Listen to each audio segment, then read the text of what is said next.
There it is. The City Club Forum is in session. Here's an official kind of intro and everything. Good morning, friends. It's Tuesday, March 31st, about 10:45 now instead of 10:30. And this is a special online City Club Forum in the middle of the coronavirus pandemic. I'm Dan Malthrop. I'm Chief Executive at the City Club and a proud member. And about a week ago, we were discussing policy responses to the pandemic with John Corlett of the Center for Community Solutions in Cleveland, Ohio. And today we're looking at the federal policy response that became law at the end of last week. That response is known as the CARES Act. That stands for Coronavirus Aid, Relief, and Economic Security Act.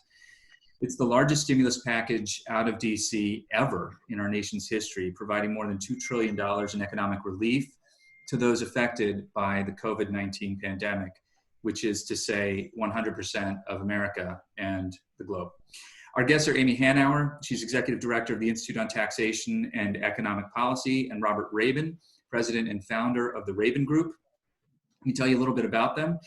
Amy Hanauer founded and developed Policy Matters from a one-person startup in 2000 to a 14-person operation with offices in Cleveland and Columbus, and she joined the Institute on Taxation and Economic Policy earlier this year. Robert Raben is president and founder of the Raben Group, which is a national public affairs and strategic communications firm with offices all over the place, including in Cleveland, Ohio. Before starting the Raben Group, he served in several high-ranking public service positions, including as counsel to Congressman Barney Frank, who once upon a time spoke at the City Club of Cleveland. He was Principal Deputy Assistant Attorney General and also Assistant Attorney General of the Office of Legislative Affairs.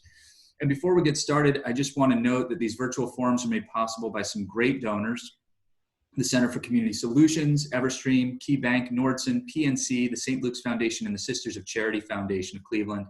Additional support is provided by many generous members, sponsors, and donors that you can find on our website at cityclub.org/thank-you. These canceled in-person forums, as you can imagine, has meant the loss of tens of thousands of dollars in revenue for our operations. I just need to be kind of clear about that. Their support and your support helps us continue to provide you with conversations of consequence now and on the other side of this crisis. If you have questions, please add them in the chat here in the Zoom meeting. If you're watching on the YouTube stream, you can text your questions to 330-541-5794 or tweet them at the City Club and we'll work them in. Now to the conversation. Amy Hanauer and Robert Raben, first, thank you so much for joining us. Thank you for having us. Great to have you. I want to start by asking, just sort of in general of both of you, and Robert, let's start with you. For this CARES Act stimulus package, to your mind, what are like the most significant pieces of this legislation and pieces of the stimulus? Thank you. Thank you all for having me. The City Club is storied throughout the country, so I'm very excited to be a part of it. And I want to shout out to our principal in our office in Cleveland, Jeremy Paris, who has been invaluable. Also a City Club member. Also a City Club member. So thank you all for hosting this. The high points include the quantity. It's up to a little over $2 trillion, which is close to double what a normal annual appropriation is, and it was done in 10 days. So the remarkableness, the heft, the commitment between that and the Federal Reserve. We have arguably, maybe the Civil War was more, but an unprecedented release of federal money in a fairly rapid period of time, which means all kinds of complications and all kinds of trouble. The other high points are the, quote, bipartisanship, the, end quote, the overwhelming votes in both chambers and the adoption by the president in a time where we are reputed to be at each other's throats and incapable of legislating. People figured it out.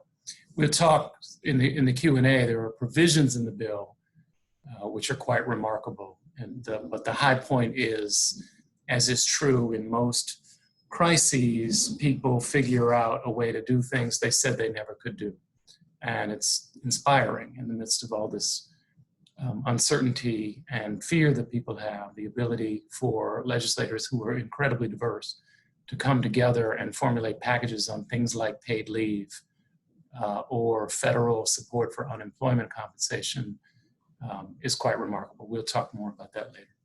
Indeed. Amy Hanauer, turning to you on just overall the most significant parts of the legislation from your own point of view and the point of view of the Institute for Taxation Economic Policy. I think somebody needs to unmute Amy Hanauer, though. I hope that my team is paying close attention here. If not, while they're doing that, there we go. Okay. Go ahead. Thank you.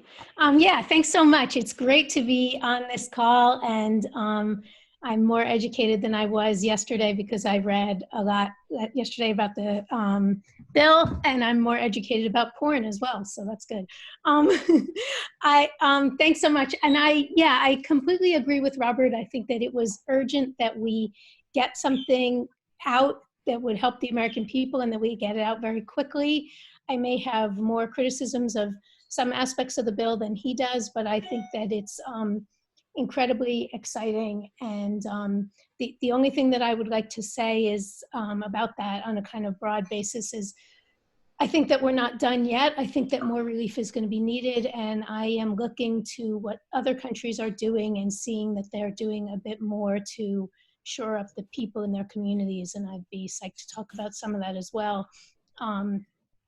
And I think if we look to our own history, we see ways that we responded to past crises that I think can provide us with some really good guidance here. So as we get into the Q&A, I may have more to say about that. Well, definitely. Well, Amy, while we're with you, I want to talk about the provisions that are going to affect individual citizens of the United States. It's sort of an extraordinary moment, it seems, to recognize that direct payments to citizens making less than $100,000 a year are on their way through the legislation known as the recovery rebate, and unemployment compensation as well has been, unemployment insurance expenditures have gone up as well. Could you talk about those two programs?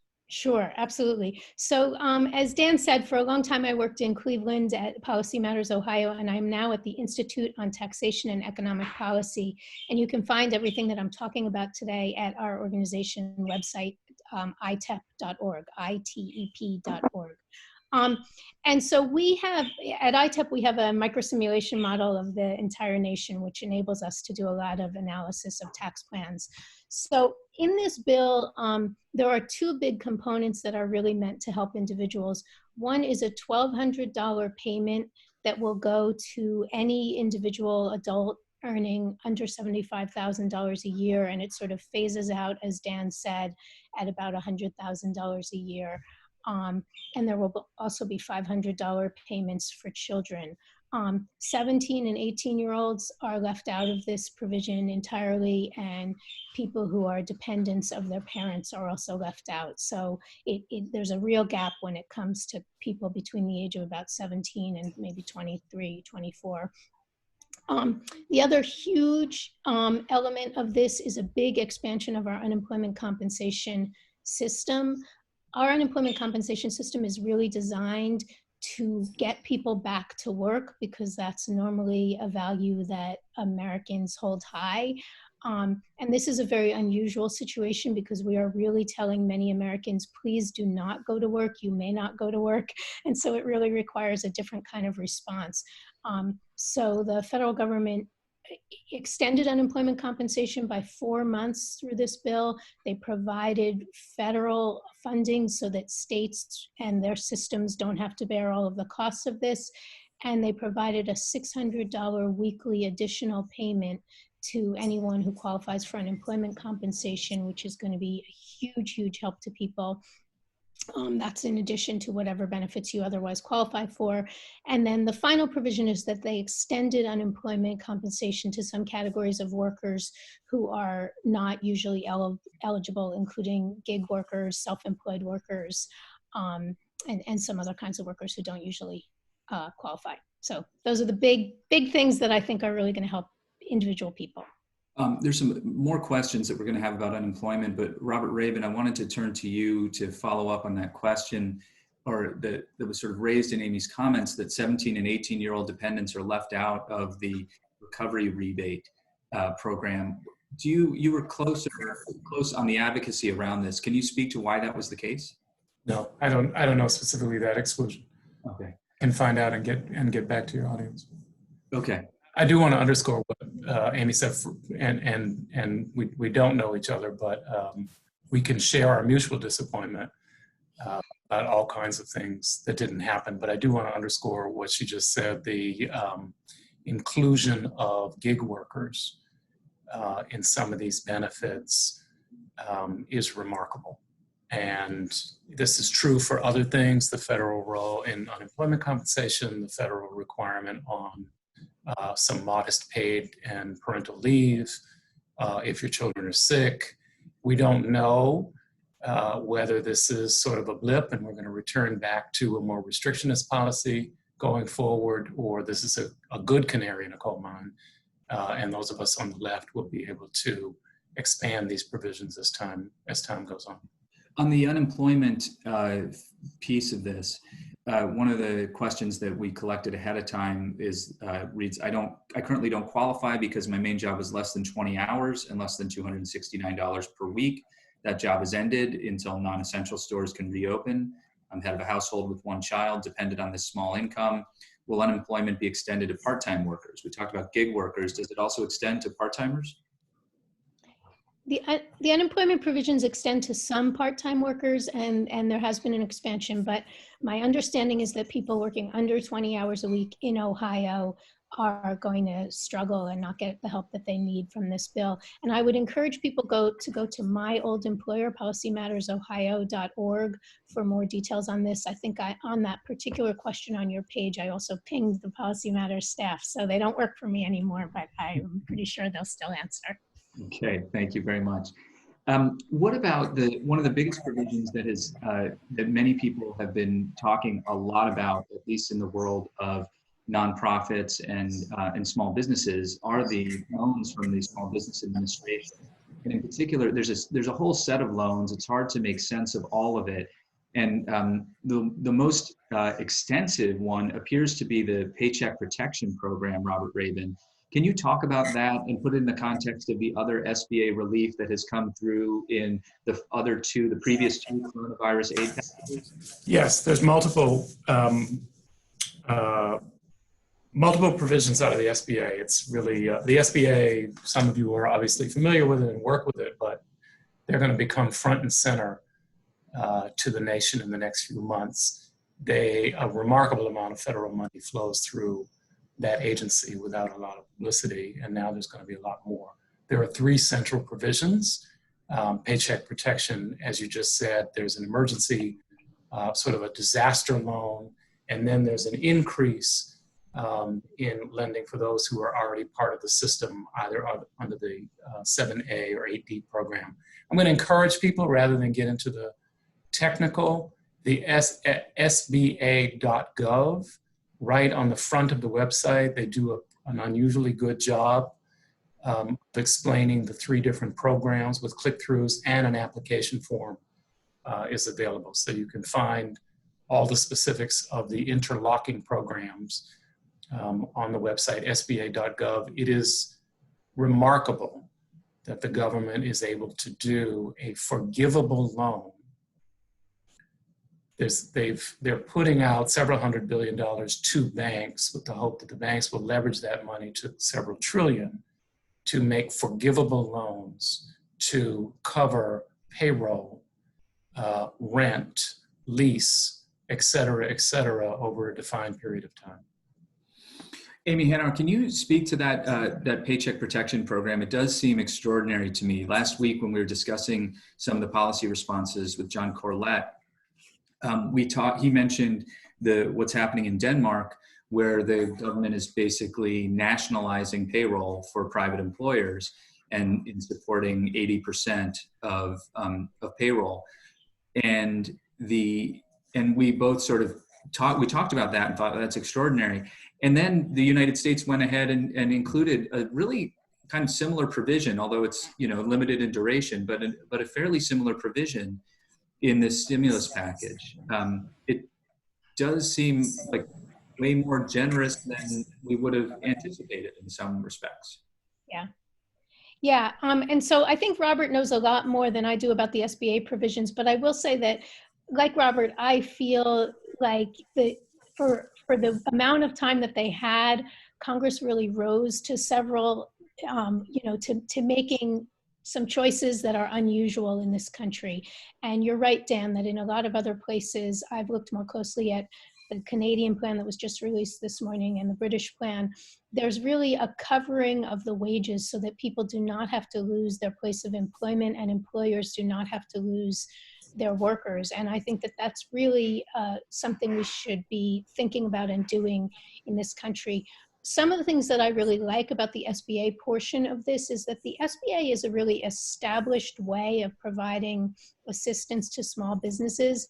And so I think that some of the concerns I have about perhaps graft or things that we may regret giving away later to the large business portion of this bill, I think will not be an element in the SBA portion of this bill, where I think there are really established policies in place to make sure that the small businesses applying for assistance get that kind of help. One thing that I just want to say, and then I'll stop, is, when folks look at this bill, there is $500 billion for corporations and large businesses in this bill, and I believe it's $349 billion for the SBA portion, and then a much smaller amount for the individual aid. So it gives you a sense that there were some aspects of this that kind of proceeded the way you might expect in American public policy, and some aspects that I think were a bit unusual. Well, your Senator Sherrod Brown was front and center at pushing for changes in the Senate provisions on the Oversight and Accountability Board that will inure to the corporate side of the House. Yes. It's a big deal. I'm certain that there'll be further wrangling if there's a fourth piece of legislation over the transparency of the decision-making process on all of the loan programs, and also Congress's role in that. But people had, obviously, if you're experienced, they had tremendous learning, good and bad, from the TARP program of 2008. And many senators and members of the House are fighting that battle still. I just wanted to note for anybody who's here with us on the Zoom channel that we disabled the chat because there's I think the folks who tried to disrupt us before were still actively seeking to disrupt conversation. So if you have a question, please to 330-541-5794, and we'll work it in. And of course, that's available to all of you on YouTube as well, 330-541-5794. I want to dig into the corporate side of things here, Robert Raben. You know the figures better than I do, but there is significant relief for large corporations, including the airlines in particular, and many other important, sort of economically important, and in sort of macroeconomics kind of way. Can you speak to how that money is going to be spent and what exactly the oversight will entail? I can speak to what's intended. Okay. We have some significant structural problems, which are not unique, but they're stark. The staffing at the top of a lot of the agencies is deficient right now, and I don't mean that as a statement about any particular individual. There's a ton of vacancies for a variety of reasons. The Senate has focused on judges, and between the Trump administration and the Republican majority in the Senate, they have been exceptionally slow in nominating and confirming senior people at most of the agencies, including the ones I just said, Treasury, SBA, et cetera. So for those of you who care about public policy and are in the weeds of government, in many of these agencies, we're going to have a hard time putting rules in place quickly because of staffing deficits. That said, the intention is to get money or loans out to national security organizations broadly defined, including the transportation and infrastructure industries, although not utilities, interestingly, as quickly as possible. It's a combination of cash, loans, and loan guarantees. So some go directly from Treasury to corporations that are eligible, and some will be through private lending, BlackRock, BlackRock has been tapped to be sort of the master contractor. Big surprise, BlackRock has been tapped to be the master contractor on a lot of the flow of federal money. So for those who don't know, BlackRock is one of the largest institutional investors on the planet, really, and holds a tremendous amount of sway in financial markets. To be fair to them, it is reported that they have Congress capped their fee at $7.5 million for this piece of it. My suspicion is they'll have multiple engagements with the money. But I interrupted you. No, that's quite all right. Amy Hanauer, did you have on the corporate side of things, the bailout for corporations? What are the tax implications for these corporations with respect to the taxpayer money that is being funneled to them? Yeah, I mean, so I think that a lot of great advocates fought to include more accountability standards, as Robert said, and I am hopeful that that will be helpful in this regard and will help limit the amount of sort of unaccountable giveaways that are made as was done in TARPs. So there were standards in terms of limiting stock buybacks, in terms of limiting executive compensation, in terms of retaining some of the workforce, and in terms of the degree to which these giveaways could go to Trump businesses, Trump-owned businesses, although not to Kushner-owned businesses. His son-in-law, it turns out, was a little bit of an oversight.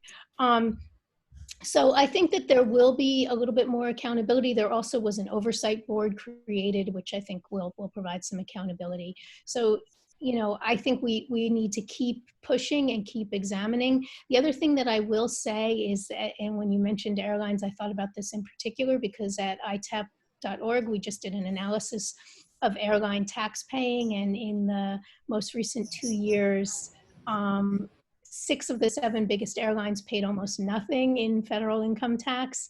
So I find that interesting because I think that we need to think about what does the public sector do for us, and what do we all need the public sector for, right? And corporations really need a strong public sector, and I think that that's becoming really apparent right now. We all need a strong public sector, but the corporate community needs it just as much. We need it for public health reasons and for public safety reasons and for air traffic control reasons, and yet a lot of corporations try to get away with not paying taxes during times when they're doing well, and then are very quick to come around with their hand outstretched in tragedies like this. So I think that my hope is that we emerge from this with a new recognition of our mutual interdependence and of the need for everyone to kind of contribute to our tax code in good times so that when they or others need help, we have the resources to provide that help. You know, well, I'm sorry, now I'll let you go. Go ahead, Robert. Go ahead. What this underscores, and we saw it, those of us who've been doing this a while, we saw it after 9/11, and we saw it in 2008, after the Wall Street negligence brought us into a recession. There is a rush to have a federal response, and there's massive inefficiencies. There's no question in my mind that lots of this money, which will swim around the economy, will be inefficiently and sometimes corruptly spent. I don't think people need to waste any time debating that. It will happen. And people sort of accept that as a cost of doing business and getting money out the door quickly. What you observe, though, is how power reifies itself. We are pluralism. You know, it's a representative democracy, and members do their best. I think most members do their best, and they get inputs from people who are experienced at being advocates, some of whom are registered lobbyists, some of whom aren't. And so when you look through sort of the checklist of money out on the street, you know, you have $504 billion loan fund for companies between 500 and 10,000 employees. There's nothing wrong with that. You have a direct payment for most eligible adults, which is capped at about $99,000. Of $1,200. Why $1,200? Why not $12,000?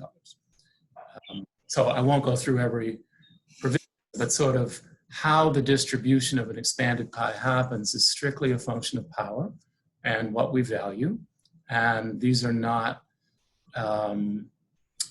This is not done exogenously. It's done by a handful of people in a handful of rooms over a very concentrated piece of time. So it's extremely important in the long term for you to mix it up and sort of get involved in politics and policy, because in times like this, it really matters. There's a question. You point to the $1,200 there, that's the part of the recovery rebate. In addition to that, though, I mean, through the SBA provisions, there are small employers, nonprofits like the City Club of Cleveland, for instance, that will be able to keep people employed through this crisis as a result of the stimulus package and those SBA loans, That's right. which is not, that's also very, very useful. And so, I mean, there is sort of something for everyone, it seems. And in addition to that, the unemployment compensation where the... Well, yeah, that's right. That's right. There's an attempt to be something for everyone. That's right. And yeah. If I could just jump in for a second here and expand on what Robert said. You know, Senator Brown, in addition to fighting for better corporate oversight in this bill, he and Cory Booker of New Jersey and Michael Bennet of Colorado put forth a plan that would have provided about $8,000 for each individual in the US through the tax code. So it was similar to the $1,200 provision, but it was an initial $2,500 payment followed by, I believe, 1 to 2 additional payments that would have come out in the end to about $8,000 per person. And it would have gone a little higher up the income scale, so it wouldn't have started phasing out at $75,000. I say that just to say that, you know, within the American imagination, even with our very capitalist approach, another option, you know, other sets of options are possible. I would also say that the House Democrats' bill was also quite a bit more generous, and people can go to itep.org to find a comparison of all of those options. And I will say that I think Senator Brown putting that forth and the House Democrats putting something forth led to the initial benefits that McConnell and the Republican Senate put out being more generous than they otherwise would have. The initial bill that they put out would have omitted and excluded many poor families. That was repaired, and it would have been smaller than what ultimately ended up being allotted. So, you know, I think Robert's exactly right. Like, people, like all of the people listening to this call, need to be fighting. They need to be in the mix. They need to be supporting progressive proposals when they get out there. And, you know, it's never, nothing great that is accomplished by the public sector ever gets accomplished without people like those on this call pushing for it. There's always a lot of arguing, and I will share with you too that yesterday I had a conversation with a friend of mine who works in finance, managing money for very wealthy individuals, who is disappointed that at the corporate bailouts, because he believes in it more in that it's a form of corporate socialism, basically, that that if people who believe in capitalism truly believed in capitalism, they would have allowed some of these airlines to fail and be taken over by more responsible players who weren't engaged in stock buybacks and so forth, which is another point of view on all of this as well. I want to move into some questions from our community here. And again, you can text your questions to 330-541-5794. I'll hold that up there again just for another second here, 330-5794. One question we received has to do with asking what's in this for state and local governments who have been, who are very hard hit, somewhat hard hit now, are likely to be even more hard hit in the coming year or two as their revenues, as they see revenues shrink. Amy, this is largely a tax problem or a tax issue. Or can we start with you on that? Yeah, sure. And I actually, let's see, I'm just going to glance really quickly at something I wrote a few days ago because I've already forgotten what I said in it. But yeah, there was big aid for state and local governments, $150 billion in aid for state and local government and for tribal relief, which is going to be crucial. As close observers of Ohio's government know, before this bill even went through, Governor DeWine had announced 20% across the board cuts to state funding for, to all state budgetary funding. And, you know, the reason that that matters, there's always a lot of focus on the aid to individuals, but I think what we all have to remember is that state government is what is providing mental health care, is providing regular health care, is providing education. There are just so many things that state government provides that are essential and that local government provides that are essential at any time, and certainly in a crisis like this. And so the last thing we need in the midst of a public health crisis is for us to feel like local sanitation services are going to be threatened, or local police and firefighting services are going to be threatened. And so I think this is a, you know, incredibly important aspect of this bill, and certainly, almost certainly not enough, because state revenue is going to crater, particularly the states that rely very heavily on the sales tax, but also states that rely heavily on the income tax. Across the board, we're going to see a real huge hit to state and local revenue. And so it's essential that we kind of keep an eye on that and continue to provide that aid from the federal government. We know that that the $1,200 payments to taxpayers as part of the recovery rebate program will not be taxable under federal tax law. Will it be taxable under state taxes? I do not know the answer to that. I would bet that if anybody from Policy Matters Ohio is on the call that they would, but I believe that it probably will follow the federal lead on that. And another question specifically about this, Amy, that I want to put to you, says that the legislation earmarks a portion of that money for urban centers, what it calls local governments with populations over 500,000 people. Will the state of Ohio consider Cuyahoga County to be a local government that's eligible for the increased allocation, or will it consider Cleveland to be beneath that population threshold and not eligible for the increase to urban centers over 500,000 people? So now I am talking on speculation based on some personal conversations I've had with my former research director, Zach Schiller. I believe that Toledo and Youngstown were threatened by this, but that Cleveland is okay, but I am not. Robert may know more. Robert? No, well, I don't. If anybody on the call does know more, please tweet an answer at the City Club, and we'll try to work it in through this whole system here. Another question we received: is there anything in the CARES Act that offers relief to property owners whose tenants are unable to pay rents, or would they have to apply for a grant as a small business? Robert? There's not sui generis. There's not a specific provision for small landlords. Mm-hmm. You might be eligible for the small business forgivable loan. Mm-hmm. Go on the website. I think it is. It's not. No, I don't think so. You don't think so? I don't think so. But I would imagine it would have something to do with the corporate structure of the business entity and whether they're paying payroll. There's that. If you have one tenant in your basement, you're generally not a business. That people mean it under federal law. If you have an 8-unit apartment, that's different, and you probably have an LLC, and you probably are a small business. The majority of the relief is intended for you to maintain payroll. Mm-hmm. And so the piece that I'm stumbling over is sort of, you generally don't have a payroll when you have a couple of units, but go on to the SBA.gov and see if you're eligible. Okay, and then probably also seek advice from your bank, your bank that administers the SBA loans, because they may have more ideas about requirements. I have just two quick things. One is just I heard that you were talking about rental, and I will say that one provision in this bill that was really I thought quite important was that for any landlord who is sort of under the government auspices, either Freddie Mac or Fannie Mae. Am I getting that right? There is a moratorium on evictions during the initial part of this catastrophe. So I think that that's really important. I also got a text from someone in the county saying that those dispersal decisions have not yet been made and that the county is tracking those. So that's kind of an answer to the question you were asking just before. There's also a 90-day forbearance on mortgage payments if you have an FHA or other federal guaranteed loan. But I'm not a housing attorney. I don't know what the forbearance means, but it is a provision of the bill, and you can find it. It's continuing with the SBA loan questions for a moment. How is the 2.5 times monthly payroll calculated?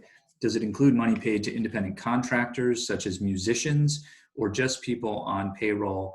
How should we account for tips? This is obviously, this is from the owner of the Happy Dog, a very important civic and cultural and drinking institution on the west side of Cleveland. But do you have any answers on that, Robert? No, and I'm not going to practice tax law Mm-hmm. in front of 250 people. I'll repeat, and I'm sorry that I'm repetitive. Mm-hmm. SB.gov has all of the regs and guidelines for how the forbearance program works, the paycheck protection works, the disaster loan protection.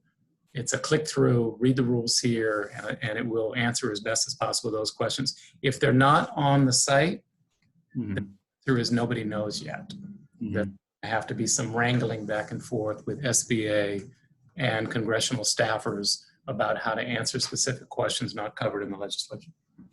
Amy, do you have any insight on that? I do not. Okay, here's another one though on the payroll protection program. It seems anecdotally like the requests may substantially outweigh the funds available. What happens then? Absolutely. Nobody knows. It's first come, first serve. It's open till December 30th. Hurry up. And I would certainly agree with what Robert said. And I would also say, and then go back to Congress and demand another round of aid, right? I mean, this is an unparalleled economic catastrophe, and it's going to require that people advocate for their communities and for their families and for themselves. There's a question too that we received. How do you feel the U.S. federal response package compares with the Canadian economic response package, which is highly specific? It assumes that you are familiar with that package. So are you, firstly, and how does it compare, Amy? Well, so based on the one article that I read this morning, my understanding is that Great Britain is covering 80% of former salaries.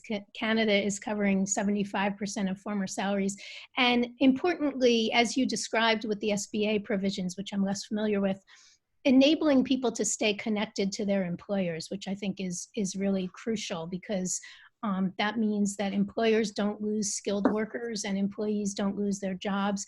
And importantly, in the United States, where our health insurance is still linked to our jobs, it may mean less disruption of health insurance, which is going to be a much bigger problem in the United States than in other places. And if you'll just indulge me for sort of one additional second here, I mean, I want us to kind of stop and think about what came out of the Great Depression, because it seems to me that this may be an economic crisis that is parallel in some ways. And if we think about what came out of the Great Depression, right? We went into that without an unemployment insurance program, without Social Security, so that elderly people were the poorest population that we had, without a minimum wage, without government encouragement to join a union, without overtime provisions, and without child labor laws. And we came out of the Great Depression with all of those improvements to our structures.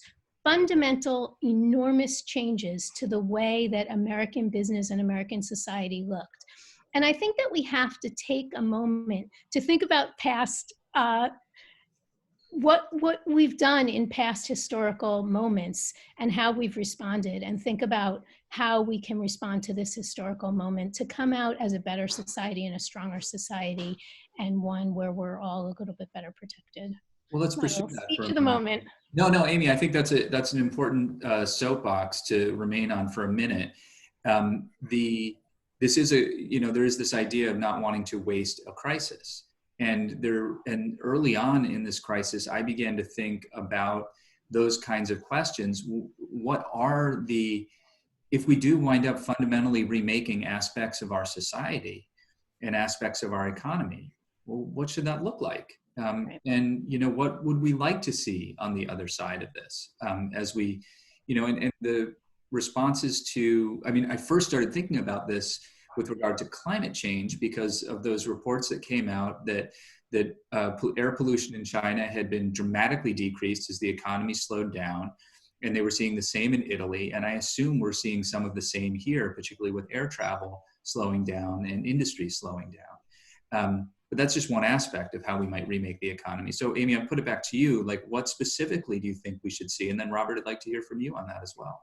Yeah, well, I'll say a couple of things. I mean, we finally found it as a result of this crisis to provide some federal provisions around paid family leave and paid sick days.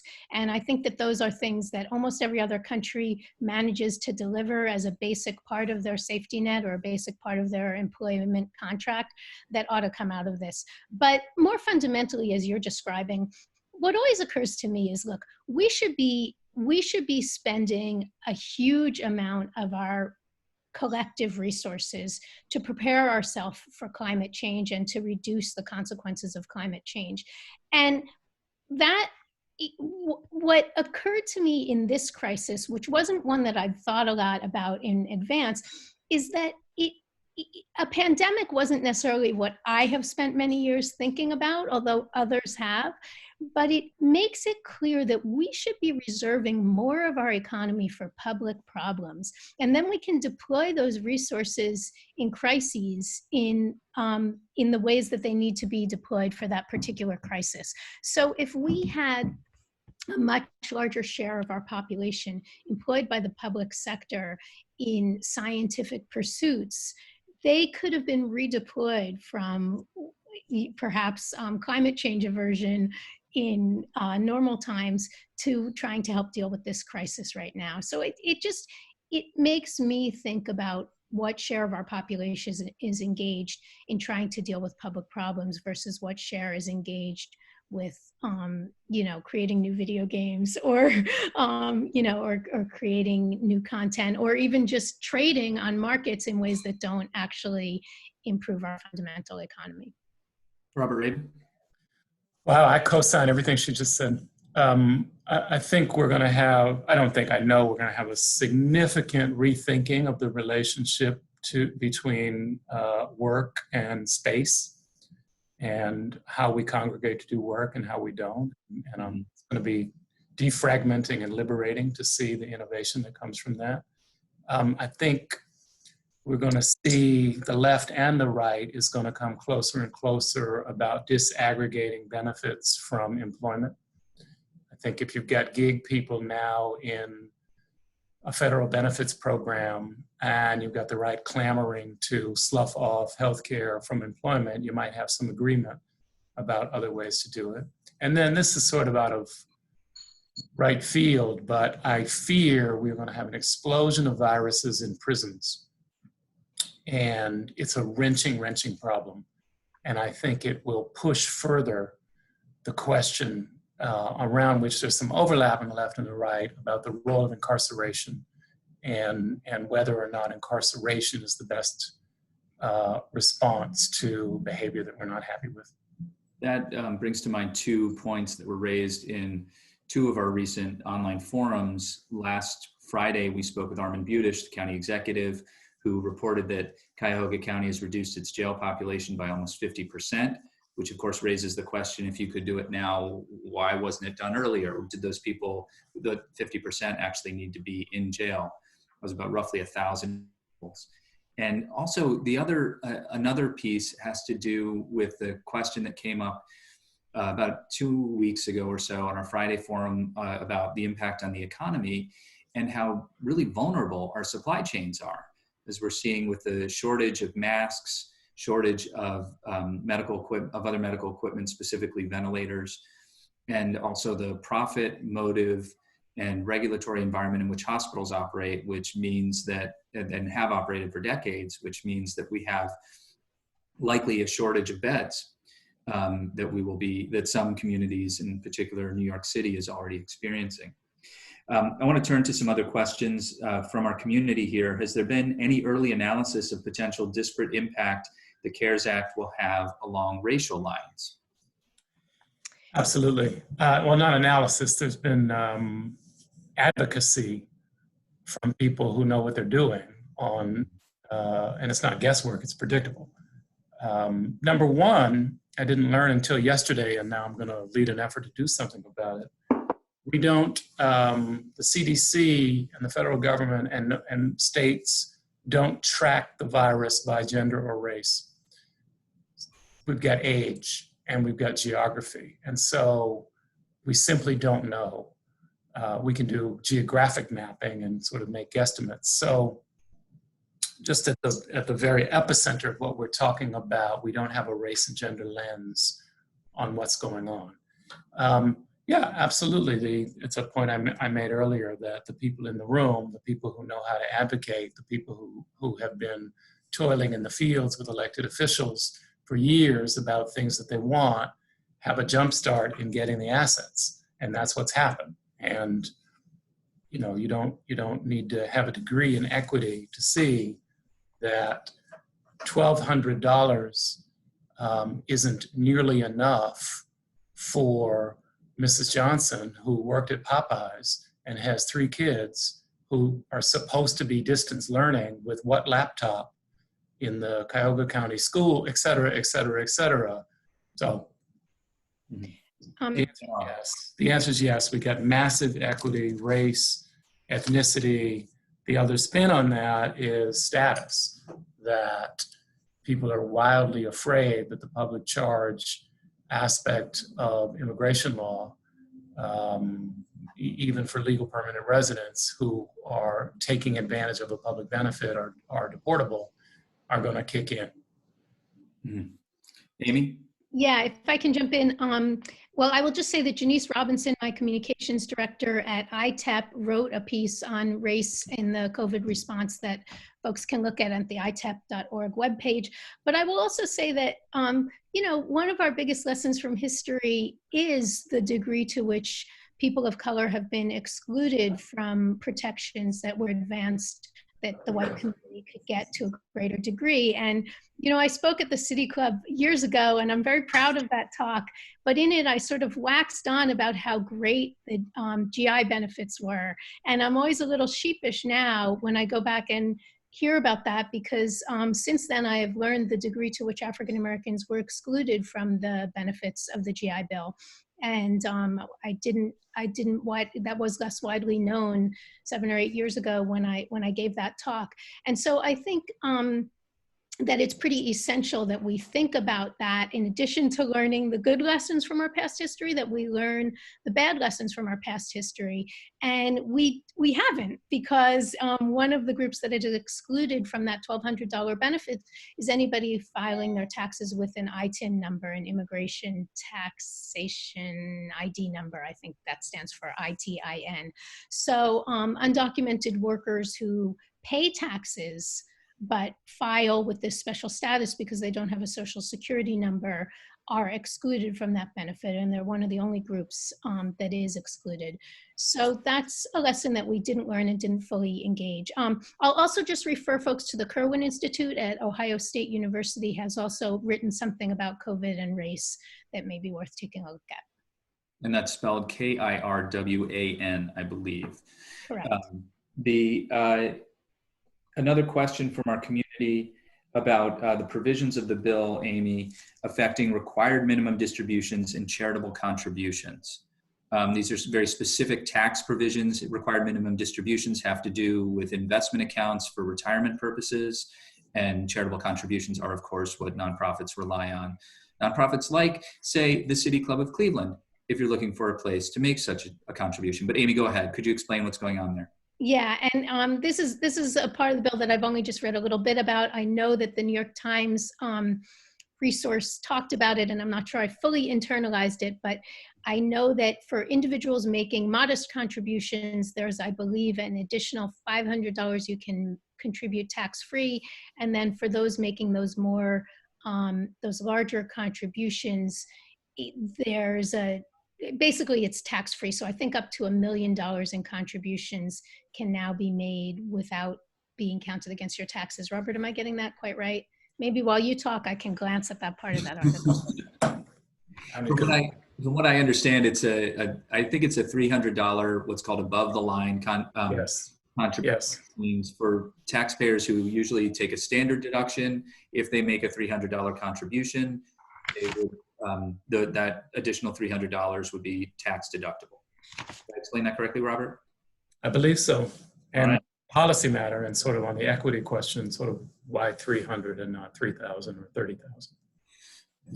Yeah, that's a perfect question. Another question has to do with the specifics for the restaurant and hospitality industries. Cleveland's independent restaurants were thriving prior to the crisis. Most will be decimated and likely never reopen. Robert, this is not a situation unique to Cleveland, Ohio at all. How does this act assist them in particular, both in the short and long term? It is not a restaurant relief act per se. It is hoping to be a small business relief act with the Paycheck protection provisions and the inclusion of independent contractors, gig workers, relatively expansive definition of employees. I don't think there's any question. I'm not a griot, but I don't think there's any question that we're going to lose an enormous amount of small business. I was going to say that earlier, that the government, certainly at the federal level, has much more institutional capacity to interact with and deal with businesses over 50. The vast majority of civil rights laws, the EEOC requirements, the reporting about your employees generally kicks in at 25 or 50. There isn't much interrelationship between the federal government and very small businesses. So if you're the bodega with 8 employees, it's going to be your state and your city. Mm-hmm. Delivering mental health telehealth services has unique challenges given the digital divide experienced by those living in poverty. Children often do not have access to phones or technology. If mental health agencies cannot deliver and bill for these services during this time, how can we keep those agencies whole and maintain this critical workforce who will be desperately needed on the other side of this crisis as well? And they're certainly desperately needed right now. Are advocacy efforts underway to seek grant support to keep these kinds of organizations whole? Yeah, Robert may have more to add, but I'll just say, I do think, like, whether it's childcare providers or mental health providers, a lot of the SBA provisions in this bill are available to businesses that we may not think of as businesses, and that's an important way to be helping at this time. And just this, my hope is that some of the positives that may emerge from this is more of an appreciation of the way that we can use remote learning and remote access to services. And I also think for friends of mine in the disability rights community, it's a kind of bittersweet moment where all of a sudden a lot of employers are saying, oh, actually you can work from home. We know that we may have previously excluded people with disabilities from many jobs, saying that it was not possible to do this job remotely, but now it is possible. And I hope that that we come out of this recognizing that physical mobility may not be a barrier to as many jobs as we previously thought it was a barrier to. So it's a little bit off topic from your question, but I think it's related. And one other thing that I'll say is, I think this is also revealing the degree to which internet services are a utility and an essential utility for Americans, and should be treated as such going forward. We may have lost Dan. I will take a moment to say, number one, I need to get off in a second, but it's interesting how everything in life is compared to what many of us had deep concerns about, sort of the concentration and size of big tech, the Facebook, Google, video service. And now that the world has shifted and our children are at home trying to be connected at the same time we're trying to do remote work, how grateful we are with the relatively sophisticated, we're not South Korea, but the relatively sophisticated private sector search functions where we can get accurate information when we think our government isn't giving us accurate information, or we can do these kind of calls. It's really, it's a remarkable shift in the utility of some of these private sector American industries that we rely on. All right. Hey, wow, that was great. Okay, so sorry I disappeared there for a second. This is the dangers of an entire family relying on Wi-Fi at the same time. So I wanted to also ask about this division between these employees, small businesses and larger employers, buckets of 0 to 500 employees and 500 to 10,000 employees, and both have materially reduced the benefits, especially with respect to loan forgiveness for larger employers, regardless of tax status. As a nonprofit with 500 to 600 employees, my organization, which is a safety net provider for healthcare and childcare, among other things, will potentially receive less help than a highly profitable 400 employee software company, which seems suboptimal. Was there any attempt to differentiate nonprofits from for-profit employers in the drafting of federal legislation? Absolutely. There were massive brawls with blood on the floor, even with social distancing. It is a left of center goal to have included not-for-profit to begin with. And you're seeing, sausage making is not only not pretty, but sausage making done under the gun of, the markets are falling, is that it's filled with incredible inconsistencies, inefficiencies, and, you'll pardon my candor, we're just getting started in terms of sort of the dysfunction and inefficiencies you're going to see as this money rolls out. And so, we'll repeat the importance of sort of don't be an armchair pundit, even when it affects you deeply. Pick up the phone, have a conversation with your federal elected official, go in and meet with well, you can't, but call up the district office, talk to the right policy person, let them know what you're seeing. The 535 members of Congress are not subject matter experts on your business. The only way that they can be informed about the best way to go is if you tell them. And you can do it with your state elected officials, you can do it directly with their employees and staff in their district offices. Pick up the phone, email them, let them know what you're seeing. There will be multiple rounds of legislation to modify that, which we've seen.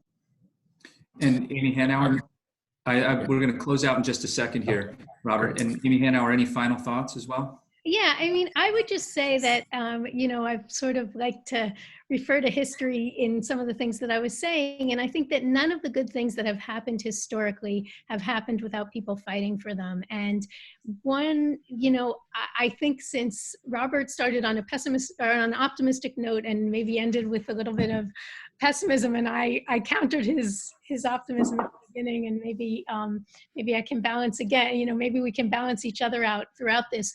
But I think that it's essential that we take the right lessons from this. And some of the good things that I'm seeing out as a result of this are that people with mobility issues may be able to work from home, that we have tremendous creativity among people that's being exhibited, that we can have a moratorium on evictions, that we can maybe reduce our incarceration rates in response to a crisis, that maybe we can think a little bit differently about some of the things that we've reflexively done in ways that don't necessarily enhance everyone's well-being, and maybe we can emerge from this with better public policies that better support us to work together and to take care of each other in good times and in bad.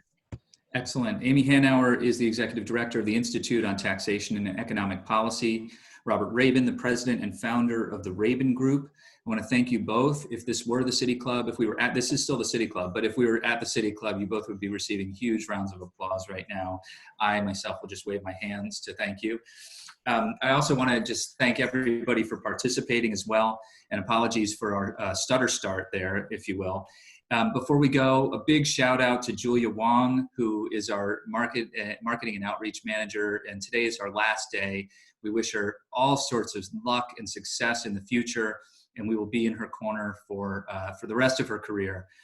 I want to thank our sponsors who I mentioned earlier in the program, specifically the Center for Community Solutions, Everstream, KeyBank, Nordson, PNC, the St. Luke's Foundation, and the Sisters of Charity Foundation, along with many great members and others. We got a new member during this program itself, so thank you very much for that. Thank you for contributions that came in during this program. As I said before, we are foregoing a little bit of revenue at this time, and we rely on you to make these forums possible. So thanks so much. Please stay close in your heart if you can't stay close in person. We miss you. We appreciate you. And there will be more City Club forums, including one this Friday with Dr. Lisa Demore talking about mental health during the pandemic. That being said, This forum is now adjourned. Thanks, everybody.